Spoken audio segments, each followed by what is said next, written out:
Enrico Dandelo, Venice's blind conqueror. History's greatest conquerors are typically imagined as young, virile warriors astride mighty steeds. Yet Venice's most audacious empire builder was a blind man who seized Constantinople at the age of 90.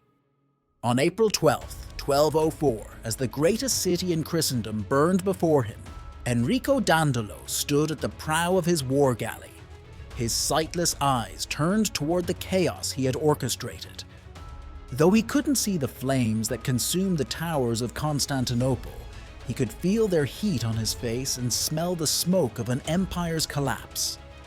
It was the culmination of a plan decades in the making, one that would transform Venice from a mere merchant republic into the most formidable maritime empire the Mediterranean had ever seen. This is the story of a man who turned his greatest weakness into an incomparable strength, who wielded diplomacy like a scalpel and commerce like a sword. Blinded in his prime under mysterious circumstances, Dandelo didn't just adapt to his disability, he transcended it, developing an almost supernatural ability to read men's hearts through their words alone. In an age of warriors and kings, this blind merchant prince reshaped the medieval world not through brute force, but through an unmatched mastery of money, politics, and human nature. His legacy would echo through centuries, leaving an indelible mark on the face of Europe and the course of history. The rise of Enrico Dandelo and the Venetian Empire. In the summer of 1107, as a young Enrico Dandelo raced his first merchant skiff through Venice's serpentine canals, the city was already writing its own legend. Rising from the brackish waters of the Adriatic like some impossible dream, La Serenissima, the most serene republic, had transformed a cluster of muddy islands into a maze of marble palaces and gilded domes. While the rest of Europe languished in feudal darkness, Venice pulsed with the heartbeat of trade, its harbors crowded with ships bearing silk from Damascus, spices from Alexandria, and gold from every corner of the known world. The Dandelo family understood power in all its forms. Their palace on the Grand Canal served as both fortress and trading house, its watergate wide enough to accommodate the family's merchant vessels, while its stone walls housed enough armed men to defend a small city. Young Enrico's father, Vitale, had already served as an ambassador to Constantinople, and his uncle Domenico had commanded Venice's fleet against the Normans. But it was Enrico's grandmother, Anna Michiel, who truly shaped his destiny. A formidable woman from one of Venice's founding families, she taught him to read contracts in the dim light of oil lamps and to calculate compound interest in his head before most boys had learned their prayers. Venice's peculiar geography demanded peculiar skills. While the sons of Norman knights learned to fight with sword and lance, young Enrico mastered the art of nautical navigation through the treacherous lagoon channels.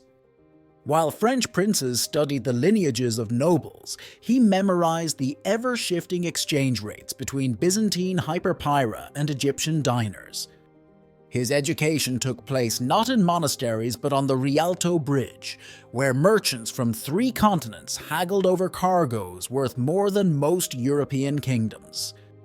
By 15, he could curse fluently in Greek, Arabic, and Latin, a skill set far more valuable to a Venetian trader than any number of papal blessings. Yet Enrico's Venice was a city balanced on a knife's edge. To the west loomed the Holy Roman Empire, eternally hungry to absorb the wealthy port into its domains. To the east, the Byzantine Empire maintained its fiction of Venetian submission, while increasingly resenting the Republic's growing maritime power. The city's prosperity depended on playing these giants against each other, a dangerous game that required players of exceptional skill. As Enrico came of age, he displayed an almost supernatural talent for such delicate manipulations. In the labyrinthine politics of Venice's Great Council, he quickly earned a reputation for being able to broker impossible compromises and forge unlikely alliances. The defining moment of his early career came during the Venetian trade crisis of 1135. Constantinople had suddenly doubled its port duties on Venetian ships, threatening to strangle the Republic's commercial lifeline. While older merchants called for war, the 28-year-old Enrico proposed a more subtle solution. Using a complex network of proxy traders and shell companies, he orchestrated a scheme that flooded Byzantine markets with underpriced Venetian goods, forcing the emperor to negotiate. The crisis was resolved without a single ship being launched or a single sword drawn, but the balance of power had shifted decisively in Venice's favor.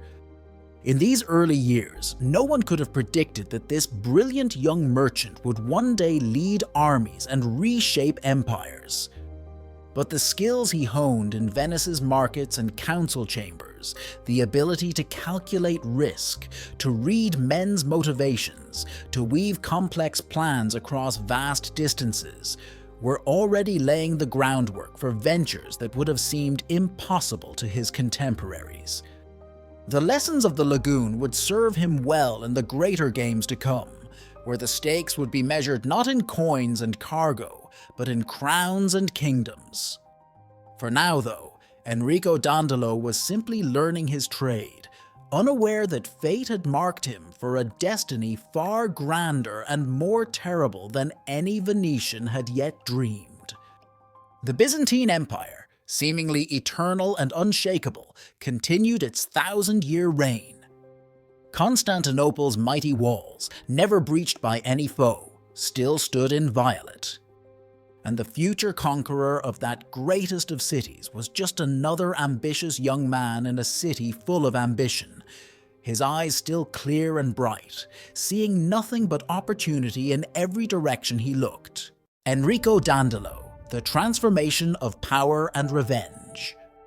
History guards its secrets jealously, and none more closely than the truth of what happened to Enrico Dandelo's eyes.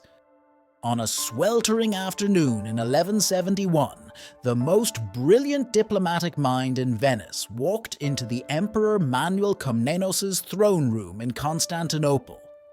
By sunset, something had gone catastrophically wrong. When Dandelo emerged from the Byzantine court, he could barely distinguish light from shadow. The official Byzantine chronicles maintain a suspicious silence about the incident. Venetian accounts spin wildly contradictory tales. Some claim Manuel ordered his guards to hold Dandelo down and press heated metal to his eyes. Others insist it was a botched assassination attempt involving poisoned wine, while still others blame a mysterious illness. What we know with certainty is that Dandelo had arrived to negotiate a renewal of Venice's trading privileges, and that the negotiations had turned acrimonious.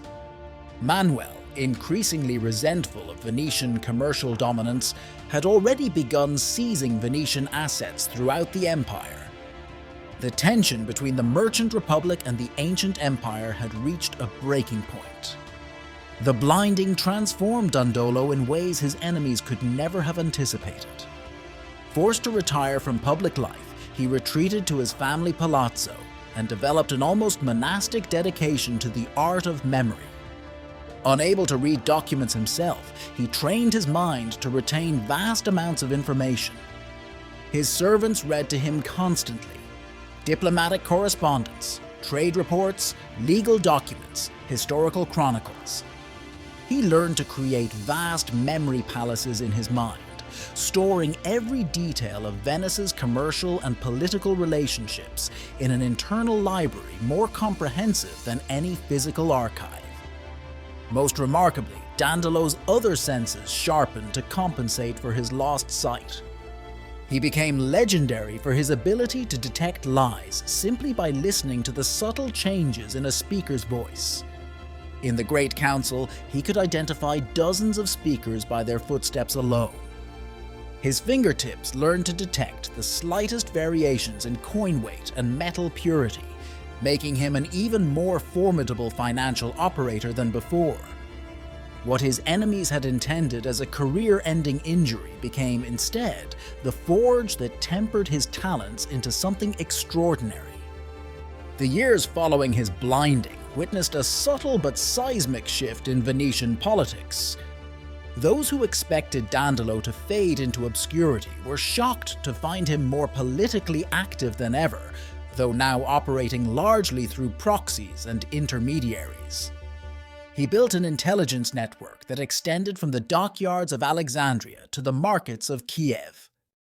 His residential palazzo became an unofficial center of power, where merchants and diplomats would gather to seek his counsel.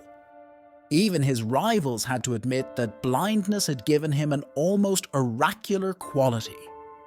As if, in losing his earthly vision, he had gained some deeper insight into the currents of power and probability that shaped the medieval world.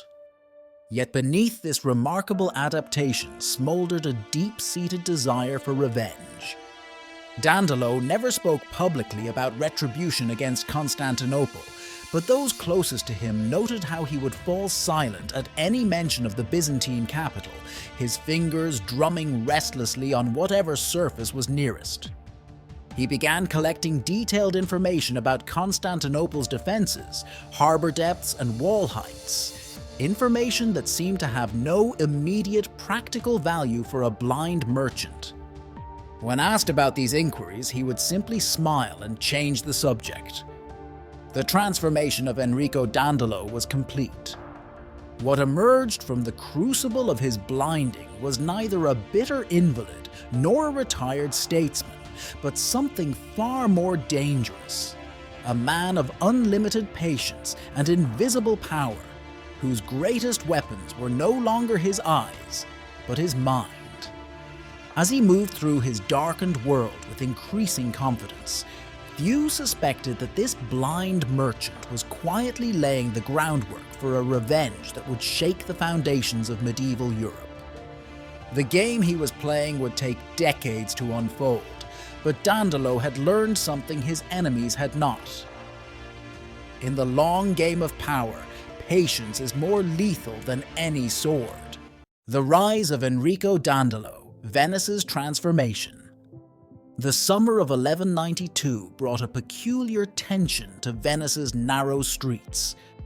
Doge Orio Mastropiero, his hands trembling and mind failing, had retreated to a monastery, leaving the most powerful merchant republic in Europe leaderless. The election of a new Doge would normally have sparked furious campaigning among Venice's ambitious noble families. Instead, an eerie calm settled over the city. In the shadows of the Rialto's porticos, whispered conversations ended abruptly when others approached. The reason became clear only later. The political class had realized, almost simultaneously, that they were all being quietly outmaneuvered by a blind man. The Venetian electoral system was a masterpiece of Byzantine complexity, deliberately designed to prevent any single faction from controlling the outcome. 40 electors were chosen by lot, then reduced to 11, who chose 41, who finally elected the Doge. Each step required multiple rounds of voting and elaborate precautions against corruption. Yet somehow, at each phase of the 1192 election, Dandelo's supporters emerged in precisely the right positions. Years later, a chronicler would compare it to watching a master puppeteer at work, except the strings were invisible, and the puppeteer claimed to be merely sitting at home, attending to his business affairs. When the 41 electors finally gathered in the ducal palace, Venice's future hung by a thread. The city's gold reserves had been depleted by years of weak leadership. Its once mighty fleet had shrunk to a shadow of its former strength. The Byzantine Empire, still smarting from recent Venetian provocations, was threatening to revoke crucial trading privileges. Into this crisis stepped Enrico Dandelo, who orchestrated the most audacious political presentation in Venetian history. Unable to see the assembled electors, he delivered a 3-hour speech from memory, outlining a comprehensive plan to restore Venetian power. The speech wove together trade statistics, military strategy, and diplomatic intelligence with such precision that several electors suspected witchcraft. When the final vote was tallied, Dandelo had achieved what many considered impossible: a near-unanimous election. His first act as Doge revolutionized Venetian commerce. Within months, he introduced a new silver coin, the grosso, minted to exacting standards. The grosso's purity and consistent weight made it the first trusted international currency in medieval Europe. Merchants from Damascus to London began demanding payment in Venetian grossi, effectively making Venice's mint the banker to half the known world. The city's coffers swelled with processing fees and exchange profits. But Dandelo's most brilliant innovation was administrative. He ordered the creation of the Liber Plagiorum, history's first comprehensive commercial database. Every significant transaction, contract, and maritime venture was recorded and cross-referenced. In an age when most European rulers couldn't read their own names, Venice suddenly possessed a sophisticated financial tracking system that made tax evasion nearly impossible and allowed for complex investment strategies. The Liber became so essential to medieval commerce that foreign merchants paid hefty fees just to consult it. Meanwhile, Dandolo turned his attention to Venice's neglected fleet. Instead of simply building new warships, he revolutionized naval architecture. His shipwrights developed the Great Galley, a vessel that could switch between merchant and military roles. This dual-purpose design meant Venice could maintain a massive naval presence at half the cost of its rivals. When suspicious nobles questioned how a blind man could oversee shipbuilding, Dandelo famously replied, "I see these ships with my hands," referring to the detailed scale models he used to approve each innovation. As his reforms took hold, Venice transformed. The city's population swelled with ambitious immigrants drawn by new opportunities. Construction projects sprouted everywhere. New shipyards, expanded arsenals, granaries, and fortress warehouses. The skyline bristled with the towers of newly wealthy families who had grown rich from Dandelo's policies. Venice was becoming something unprecedented, a medieval corporation state run with ruthless efficiency by a blind CEO. Yet for all his success, Dandelo remained restless.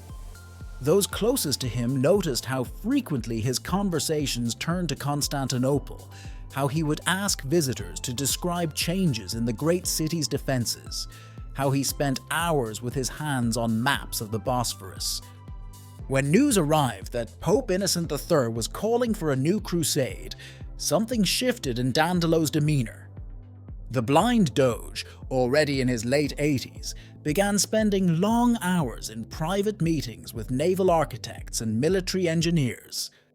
Venice was about to remind the world that merchants could be more dangerous than warriors, and that the most devastating weapons are forged not in the armorer's forge, but in the vaults of banks and the quiet rooms where patient men lay long-term plans. The Fourth Crusade, Dandelo's vision. Pope Innocent III's call for a new crusade in 1198 reached Venice like a match thrown into a powder keg. While other European powers saw a holy mission, Dandelo, now 85 and entirely blind, recognized something else entirely: leverage. The Pope's chosen commanders, led by the charismatic Count Thibaut of Champagne, arrived in Venice in 1201, expecting to negotiate transport for their army. Instead, they found themselves drawn into what would become the most ambitious corporate contract of the medieval world. Dandelo's opening demand left the Crusader lords speechless. 85,000 silver marks for the transport of 33,500 men and 4,500 horses. The sum exceeded the annual income of the French and English crowns combined. When the Crusaders protested, Dandelo merely tilted his head, his milk-white eyes seemingly focused on something far distant, and began listing the exact requirements: 50 warships, 450 transport vessels, 9 months of provisions, detailed specifications for horse ramps and warrior housing. The level of precision was unnerving, as if the blind Doge could see every detail of the massive operation in his mind. The contract itself was a masterpiece of medieval legal engineering. Its provisions, dictated by Dandelo and recorded by an army of scribes, covered everything from the quality of bread to be provided to the precise spacing of ships in formation. Hidden in the dense Latin text were clauses that would prove devastating. The Crusaders would be bound to assist Venice in subduing any cities that failed to pay proper respect during the journey. Another clause specified that the fleet's destination could be altered by mutual consent, a seemingly innocuous provision that would later crack open the gates of Constantinople itself. But Dandelo's most shocking move was yet to come. In an unprecedented gesture, the blind Doge announced his intention to personally lead the expedition. The declaration sent shockwaves through Venice. The idea of sending their 85-year-old ruler, the architect of their prosperity, on such a perilous voyage seemed like madness. Yet when Dandelo ascended the pulpit of St. Mark's Basilica to make his case, even his staunchest critics fell silent. "While I can no longer see the blue of our waters or the gold of our sunsets," he proclaimed to the packed cathedral, "I see more clearly than any man alive the path that Venice must take." Tears streaming down his ancient face, he called for his sword and pledged to live or die with the army of Christ. The scene's raw emotional power swept through Venice like wildfire. By sunset, thousands had pledged to join their blind leader on his impossible quest. Behind closed doors, Dandelo's preparations revealed the mind of a master strategist. He ordered the arsenal to begin working triple shifts, commissioned detailed models of enemy harbors, and dispatched agents throughout the Mediterranean to gather intelligence. His military engineers developed new siege weapons specifically designed for naval warfare. The blind Doge spent hours with his hands on these models, memorizing every detail, preparing for battles he would never see. Most remarkably, Dandelo began a rigorous program of physical conditioning, an unprecedented sight that inspired both awe and unease among Venetians. Citizens would gather to watch their elderly leader practice boarding actions with rope ladders, learn to navigate warship decks by touch alone, and drill with weapons modified for blind combat.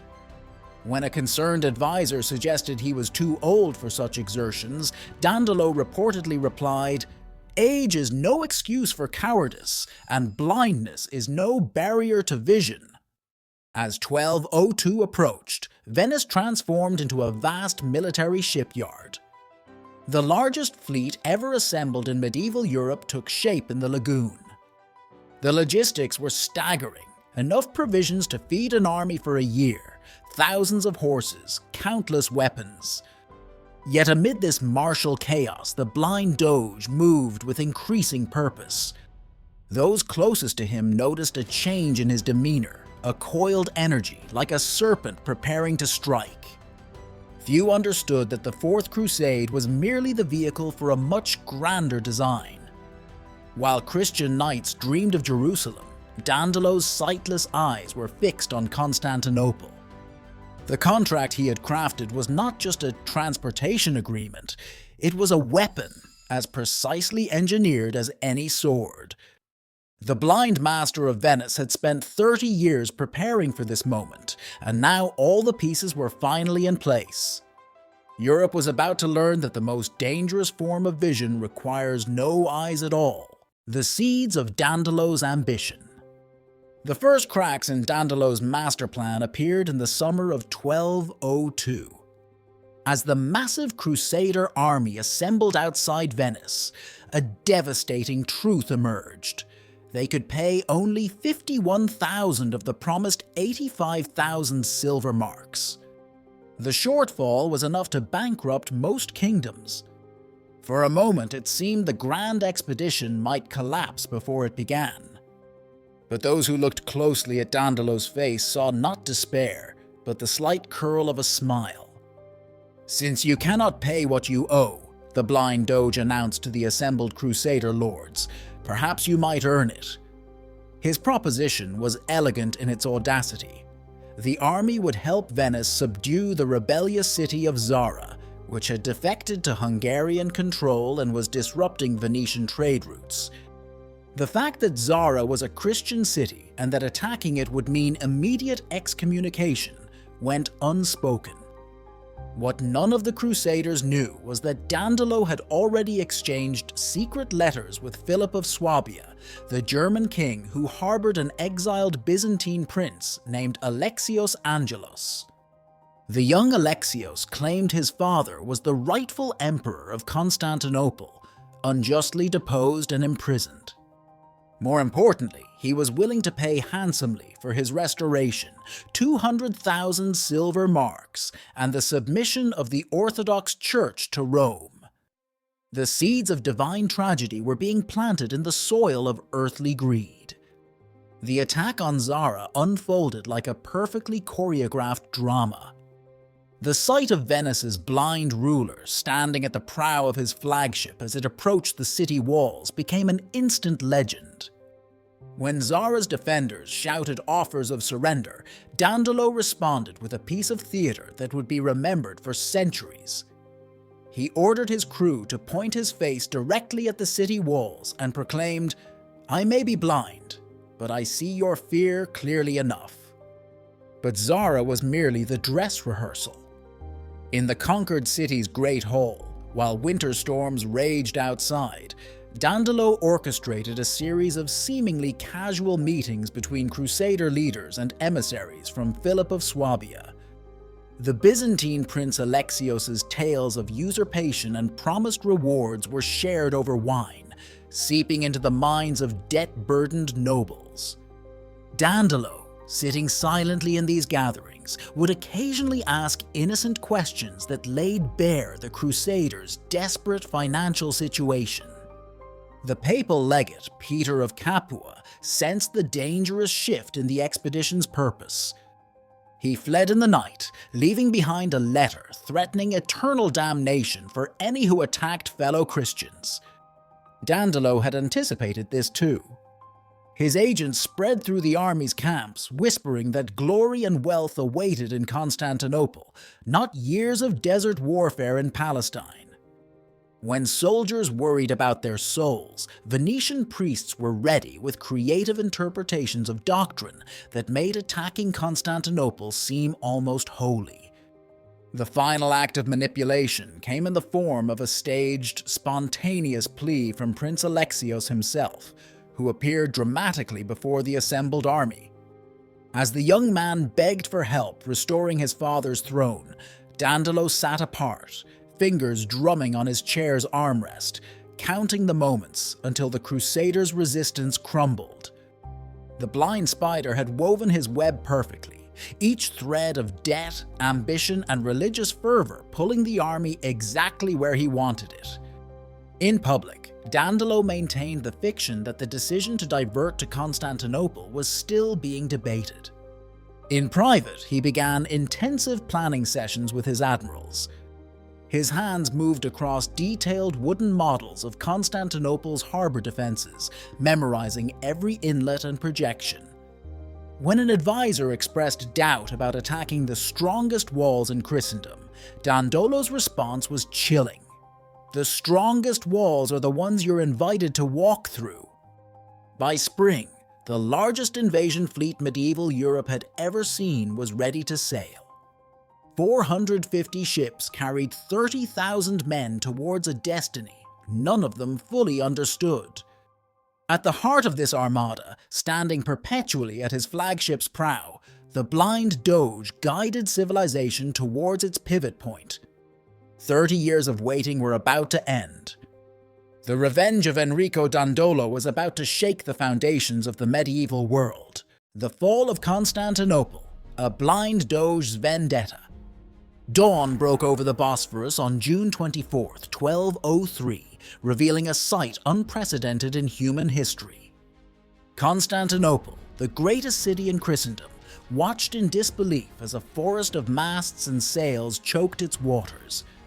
At the head of this floating siege army, the blind Doge's flagship led the Venetian fleet in a deliberate parade along the city walls, close enough for defenders to see Dandelo standing at the prow, his white hair whipping in the wind, his sightless eyes turned toward the city that had stolen his vision.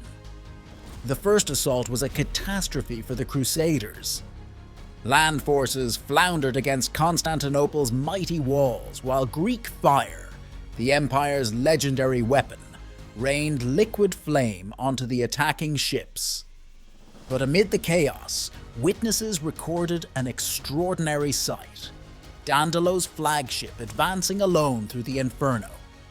The blind Doge had ordered his crew to lash him to the prow, beside the golden flag of St. Mark. His voice, preternaturally loud for a man of 90, called out positions and commands as if he could see every detail of the battle. When the assault finally succeeded, it was Dandelo's tactical genius that made the difference. He had spent decades memorizing Constantinople's defenses, and now that knowledge bore fruit. The Venetian fleet concentrated on a weak section of the sea wall, using newly designed siege platforms that could be raised to the height of the battlements. The blind Doge personally led the first boarding party, an act so audacious that several Greek defenders simply fled at the sight of this ancient warrior charging across the planks. But taking the city proved easier than holding it. The Crusaders installed young Alexios as emperor, only to watch him fail spectacularly at delivering his promises. As riots erupted in the streets and payment deadlines passed unmet, Dandelo played a deeper game. His agents spread rumors, inflamed tensions, and carefully nurtured the growing chaos. When Alexios was finally strangled in a palace coup, the blind Doge had the excuse he needed for total conquest. The final assault began on April 12, 1204. This time, Dandelo unleashed the full fury of 30 years of planned revenge. Venetian sappers had spent months studying the city's foundations. Strategic fires were set based on his intimate knowledge of Constantinople's layout and prevailing winds. The blind Doge had transformed his disability into an advantage. In the smoke-filled chaos of urban warfare, his troops were the best prepared for fighting in darkness. What followed was the most profitable sack in medieval history. Constantinople had accumulated wealth for 9 centuries, and in 3 days it was systematically stripped bare. But while others grabbed gold and jewels, Dandelo targeted strategic prizes. The 4 bronze horses of the Hippodrome were carefully dismantled for transport to Venice. Holy relics, valuable hostages, and critical documents were seized according to pre-prepared lists. Even in apocalyptic chaos, the blind Doge maintained his banker's precision. The most haunting account comes from Nicetas Choniates, a Byzantine historian who witnessed Dandelo's moment of triumph. He describes the blind Doge standing in the Hagia Sophia as his men tore down centuries of holy icons. "He smiled," Nicetas wrote, "like a man remembering an old friend." When a priest begged him to stop the desecration, Dandelo reportedly turned his sightless eyes toward the voice and said, "God sees what men deserve." Constantinople would never fully recover. The greatest city of the medieval world had fallen to a blind man's vendetta. As fires still smoldered across the ruined capital, Dandelo declined the offer to become emperor himself.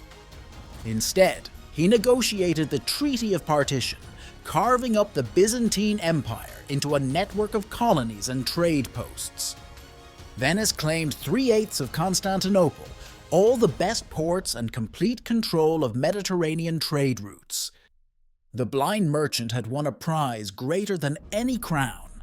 He had made his city the supreme naval power in the world. In the end, Dandelo chose to remain in Constantinople, perhaps savoring his revenge to the last.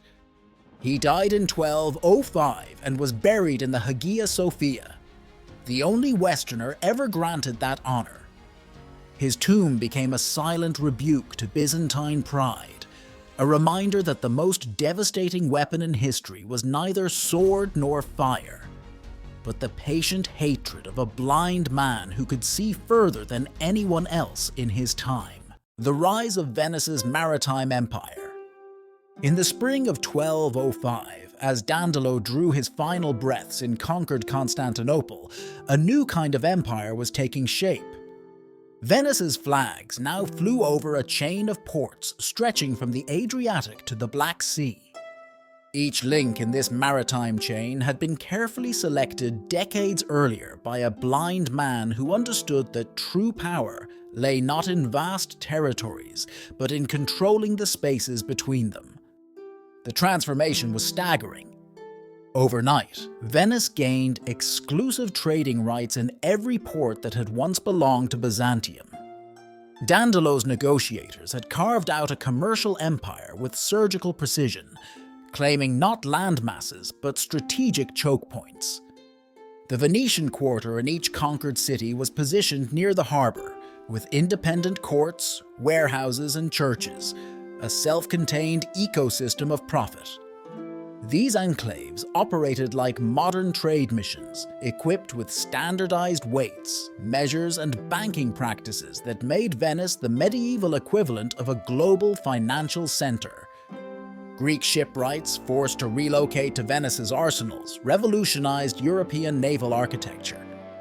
Their techniques for mass-producing war galleys would make Venice's arsenal the world's first assembly line, capable of launching a fully equipped warship every day, a feat that wouldn't be matched until the Industrial Revolution.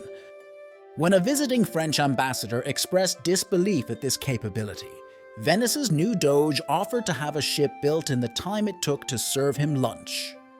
Dandelo's most lasting innovation was bureaucratic. His system of colonial administration, the Maritime State, created history's first profitable overseas empire. Each Venetian colony was governed by a carefully balanced trio: a military commander, a civil administrator, and a chief merchant. All three filed regular reports to Venice using standardized forms, a revolutionary concept in medieval governance. The resulting archive became Europe's first intelligence service, giving Venice detailed knowledge of trade patterns, political shifts, and military movements across the known world. But it was in death that Dandelo achieved perhaps his most audacious victory. His tomb in the Hagia Sophia became a symbolic center of power, the blind conqueror's final resting place, watching over the empire he had humbled. Venetian merchants would touch the tomb for luck before major ventures. Even centuries later, Ottoman sultans maintained the grave with nervous reverence, as if fearful that disturbing Dandelo's rest might somehow revive Venice's power. The price of this empire was the permanent crippling of Eastern Christianity's greatest state.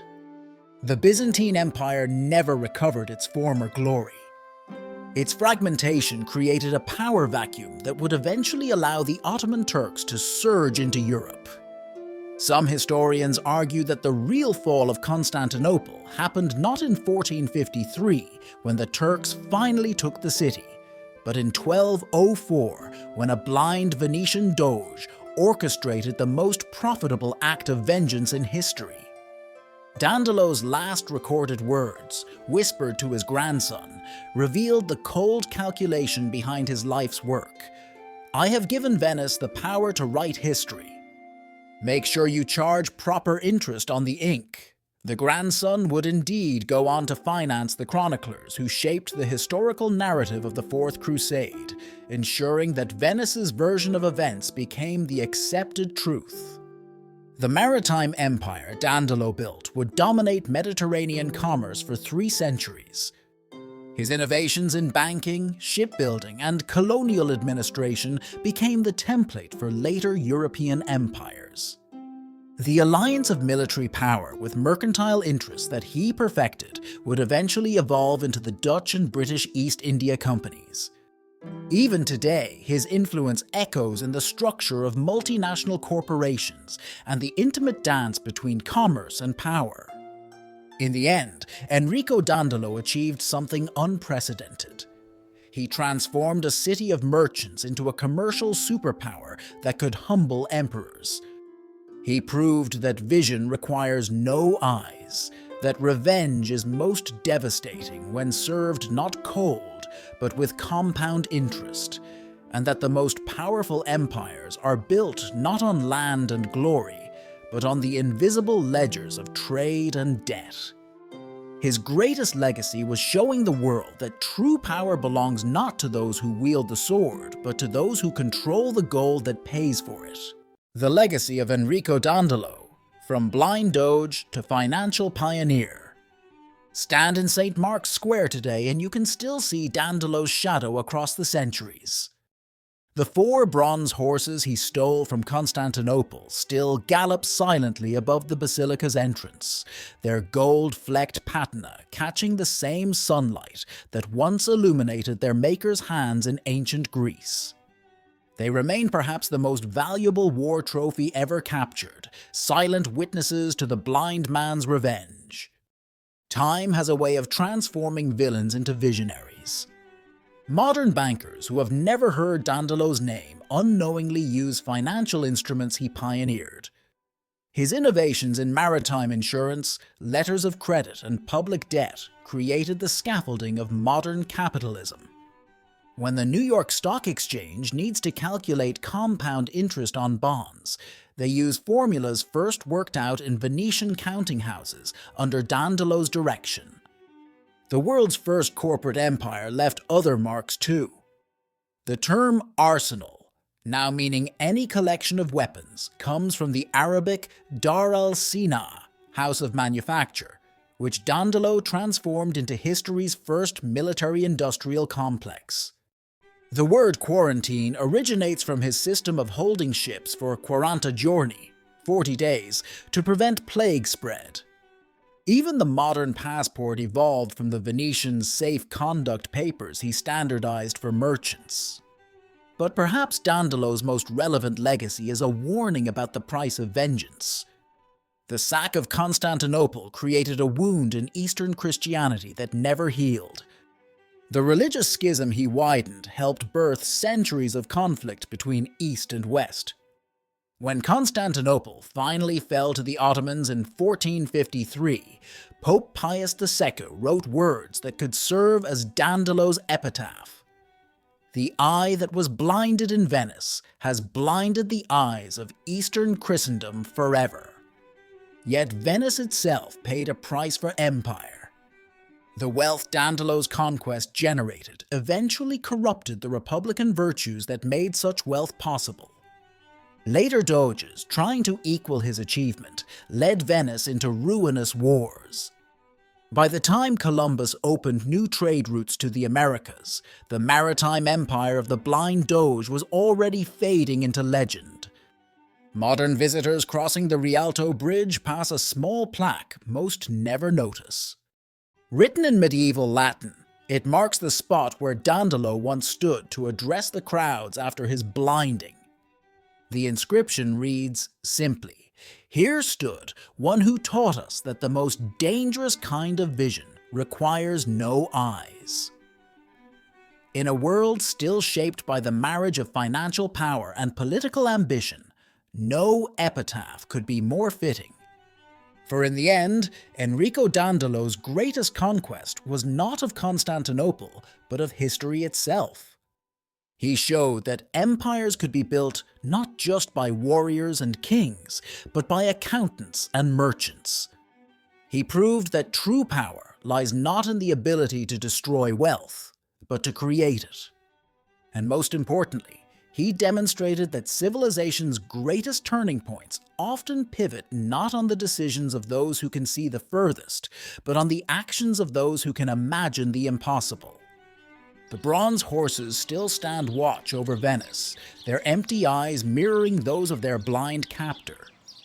Below them, the waters of the lagoon continue their eternal dance with the stones of the city, while tourists snap photos, unaware that they stand at the birthplace of modern financial power. Somewhere in those waters, if you listen carefully enough, you might still hear the echoes of an old blind dog's laughter, reminding us that the most valuable prizes in history are won not by those who can see the present most clearly, but by those who can best imagine and shape the future.